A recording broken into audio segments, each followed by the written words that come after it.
Alhamdulillah, alhamdulillahilladzi arsala rasulahu bil huda wa dinil haqq liyuzhirahu 'alad dini kullih wa kafa billahi shahida. Ashhadu an la ilaha illallah wahdahu la sharika lah wa ashhadu anna Muhammadan 'abduhu wa rasuluh. Allahumma salli wa sallim wa barik ala sayyidina Muhammad wa ala alihi wa ashabihi ajma'in, amma ba'du. Fa ya ibadallah ittaqullah wattaqu yawman turja'una fihi ila Allah thumma tuwaffa kullu nafsin ma kasabat wa hum la yuzlamun. Qala Allah Ta'ala fil Qur'anil Karim, Bismillahirrahmanirrahim.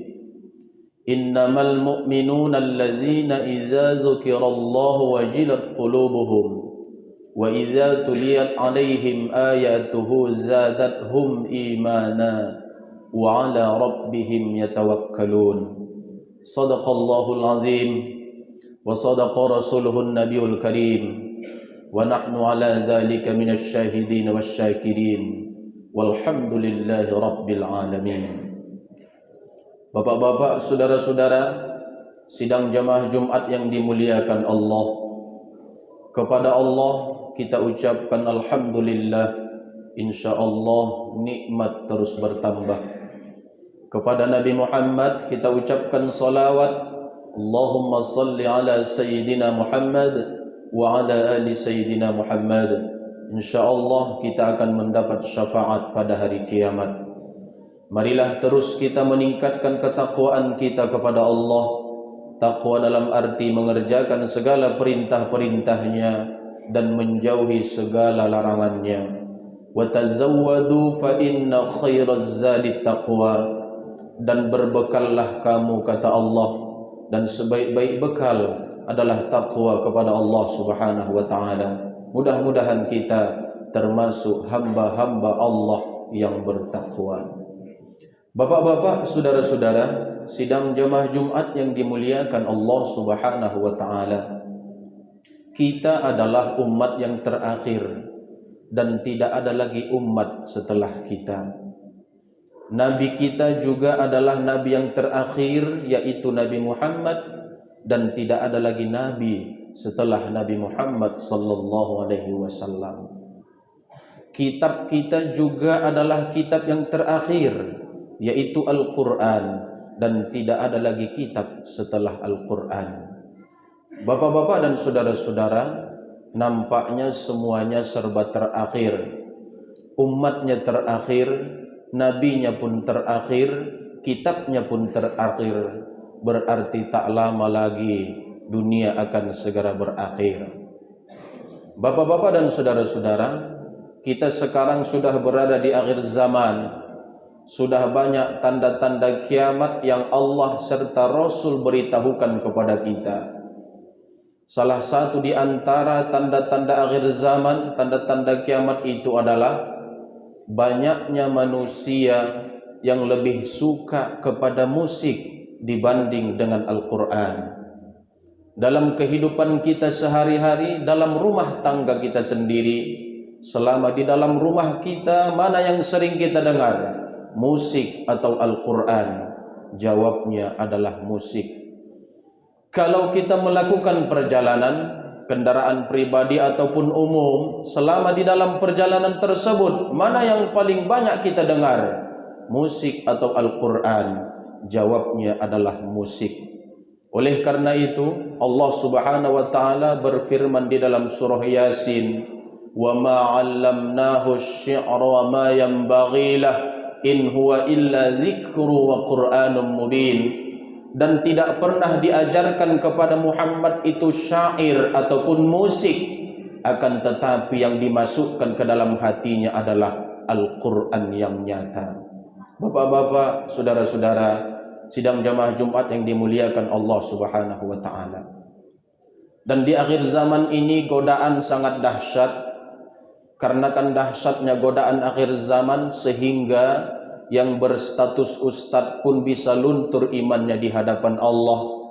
Yang berstatus kiai haji pun bisa luntur imannya di hadapan Allah Subhanahu wa taala. Oleh karena itu, apa yang harus kita lakukan agar supaya kita terhindar dari godaan akhir zaman yang dahsyat itu, tidak lain dan tidak bukan adalah kita harus meningkatkan keimanan kita kepada Allah Subhanahu wa taala. Hanya iman itulah yang mampu menopang segala godaan-godaan akhir zaman tersebut. Bapak-bapak dan saudara-saudara, dipastikan kita semua adalah orang yang beriman kepada Allah, karena sudah ada ciri-ciri keimanan itu dalam diri kita. Allah Subhanahu wa taala berfirman, "Innamal mu'minuna allazina idza dzukirallahu wajilat qulubuhum." Sesungguhnya orang yang beriman itu ialah apabila disebutkan nama Allah maka bergetarlah hatinya. Ketika azan dikumandangkan, didengar oleh telinga kita, menyentuh hati. Bukankah azan itu dengan menyebut asma Allah, Allahu Akbar, Allahu Akbar? Maka kita memberhentikan aktivitas dunia kita, melangkahkan kaki menuju masjid yang mulia ini untuk melaksanakan ibadah kepada Allah Subhanahu wa taala. Wa idza tuliyat alaihim ayatuhu zadathum imana. Dan apabila dibacakan ayat-ayat Allah, maka bertambahlah iman mereka. Disampaikan khutbah Jumat, di mana khutbah Jumat itu diambil dari Al-Quran dan hadis-hadis Rasulullah. Kita dengarkan, kemudian kita mendapatkan pelajaran untuk bisa merubah hidup dan kehidupan kita. Dari yang tidak baik menjadi baik, dari yang baik menjadi yang lebih baik, dari yang lebih baik menjadi yang terbaik. Berarti dari dua ciri-ciri tersebut ternyata sudah ada dalam diri kita masing-masing. Akan tetapi bapak-bapak dan saudara-saudara, tingkat keimanan kita berbeda. Oleh karena itu, keimanan itu perlu kita tingkatkan di akhir zaman ini. Bagaimana cara meningkatkan iman kepada Allah Subhanahu wa taala?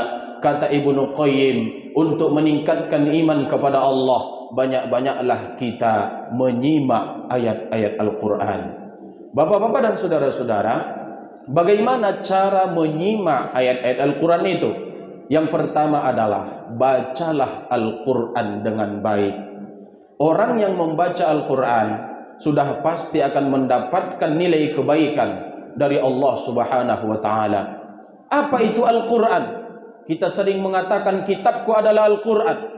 Ketika ditanya apa itu Al-Quran, kita tidak paham menjawabnya. Ternyata sebahagian berpendapat Al-Quran adalah menurut bahasa Qiraah, artinya bacaan. Sedangkan menurut istilah, Al-Quran adalah wahyu atau kalamullah yang disampaikan kepada Nabi Muhammad melalui perantaraan malaikat Jibril dengan cara berangsur-angsur dan berbahasa Arab, yang dimulai dari surah Al-Fatihah dan diakhiri dengan surah An-Nas, serta bagi yang membacanya adalah ibadah. Ternyata bapak-bapak dan saudara-saudara, membaca Al-Quran adalah ibadah kepada Allah Subhanahu wa taala. Mari kita lihat Imam Asy-Syafi'i, bapak-bapak dan saudara-saudara. Di kala bulan Ramadan, Imam Asy-Syafi'i mengkhatamkan Al-Quran dalam jangka waktu 12 jam. Satu hari satu malam 24 jam. Maka Imam Asy-Syafi'i mengkhatamkan Al-Quran sebanyak 2 kali, kali 30 selama sebulan.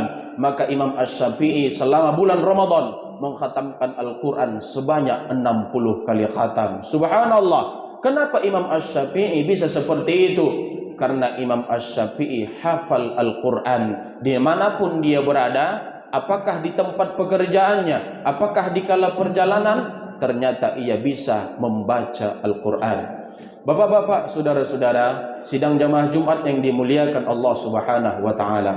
Yang kedua, cara menyimak ayat-ayat Al-Quran adalah yaitu dengan cara mempelajarinya. Hari ini bapak-bapak dan saudara-saudara, menurut sebahagian penelitian bahwa kita umat Islam di Kota Medan apabila dikumpulkan mulai dari anak TK, SD, SMP, SMA, anak kuliah dan orang tua, yang mampu membaca Al-Quran hanya 40%. Berarti bapak-bapak dan saudara-saudara, kita umat Islam lebih banyak tidak pandai membaca Al-Quran.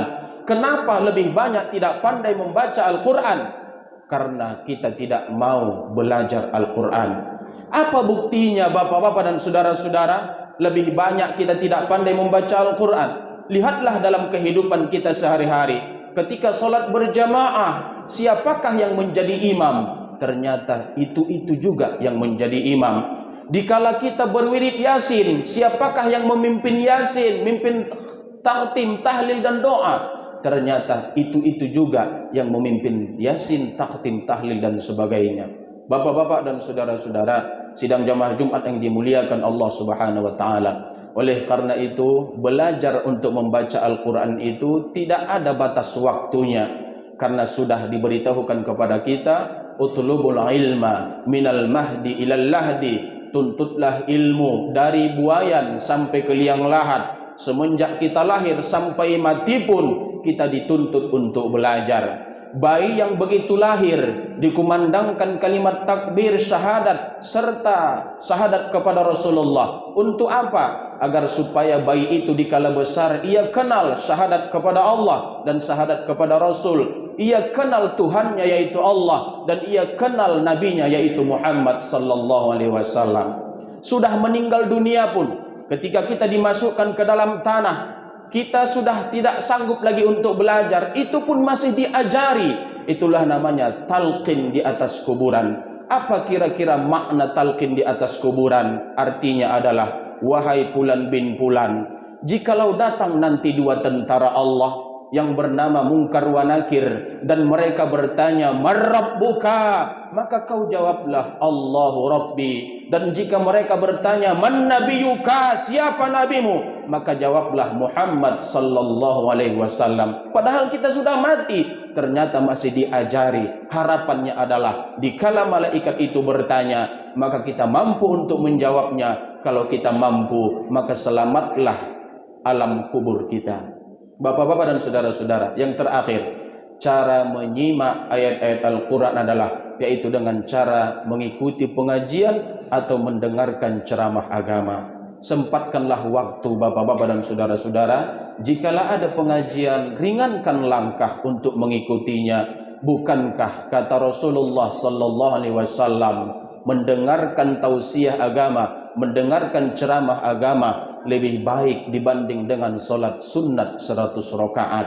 Dan sebahagian berpendapat bahwa orang yang duduk di majelis ilmu seperti ia duduk bersama keluarganya di dalam surga dan hadir di tengah-tengah mereka Nabi Muhammad sallallahu alaihi wasallam. Ternyata mulia orang yang menuntut ilmu, orang yang mendengarkan ceramah agama. Mereka berkumpul di dalam surga. Mereka selama di dunia tak pernah berjumpa dengan kekasih Allah, namun karena sering mendengarkan pengajian, nanti di dalam surga mereka akan dipertemukan dengan kekasih Allah, yaitu Nabi Muhammad sallallahu alaihi wasallam. Insyaallah bapak-bapak dan saudara-saudara, dengan memperbanyak menyimak ayat-ayat Al-Quran, keimanan kita bertambah, dan dengan keimanan itu Allah Subhanahu wa taala akan memberikan kemuliaan kepada kita. Amin ya rabbal alamin. Barakallahu li wa lakum fil Qur'anil azim wa nafa'ani wa iyyakum bima fihi minal ayati wa dzikril hakim wa taqabbala minni wa minkum tilawatahu innahu huwal ghafurur rahim.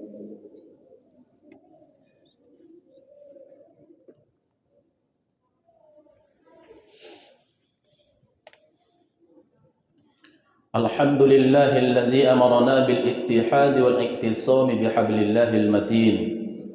Asyhadu an la ilaha illallah wahdahu la syarika lah wa asyhadu anna Muhammadan abduhu wa rasuluh.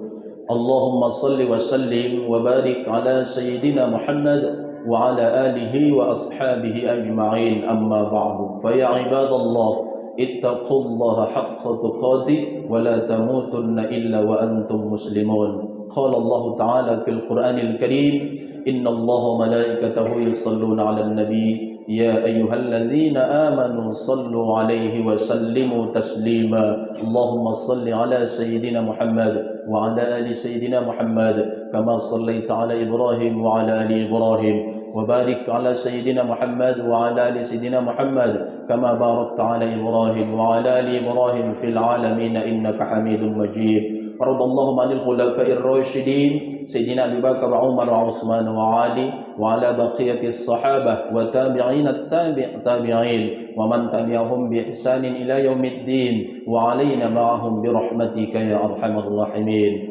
اللهم اغفر للمسلمين والمسلمات والمؤمنين والمؤمنات الأحياء منهم والأموات إنك سميع قريب مجيب الدعوات ويا قاضي الحاجات ربنا آتنا في الدنيا حسنة وفي الآخرة حسنة وقنا عذاب النار عباد الله إن الله يأمر بالعدل والإحسان وإيتاء ذي القربى وينهى عن الفحشاء والمنكر والبغي يعظكم لعلكم تذكرون فاذكروا الله العظيم يذكركم ودعوه يستجيب لكم ولذكر الله أكبر أقيم الصلاة